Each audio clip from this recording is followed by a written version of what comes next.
we have an epidemic. Not just an epidemic of any sort, it's a global epidemic. It's official. The World Health Organization has said so. The number of people affected by diabetes is going through the roof. When I first started as a medical student, and I'm really giving my age away here, it was 1980, about 800,000 people in the UK had type 2 diabetes.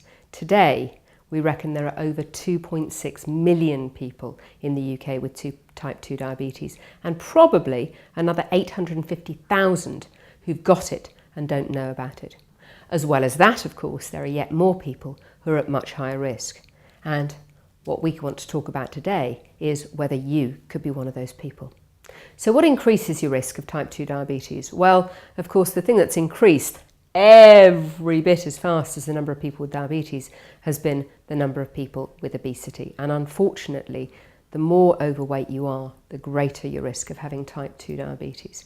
For instance, if you're in what we call the middle of the obese category, your body mass index, that's the ratio of your height to weight, is more than 35, you're 40 times more likely to get diabetes than if you're of an ideal weight. That's a particular issue if you tend to carry your weight around your middle. In other words, if you're an apple rather than a pear who puts the weight on buttocks and all over. So if you're an apple rather than a pear, and particularly if you're overweight or obese, you do need to worry about whether or not you might have diabetes. Secondly, type 2 diabetes in particular runs very strongly in families. So if other people in your family have got type 2 diabetes, do think about getting yourself checked out. Thirdly, ethnicity.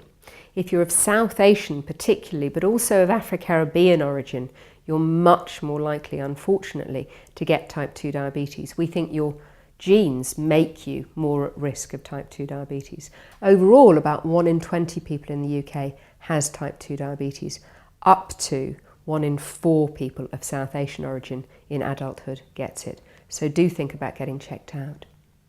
So how do you know if you might have it? Well, if you're in one of those at-risk groups, you want to get yourself checked out or at least talk to your doctor or practice nurse about it. But you could look out for the symptoms. The early symptoms of type 2 diabetes are pretty mild. They're quite minor. We might put them down to the stresses and strains of everyday life.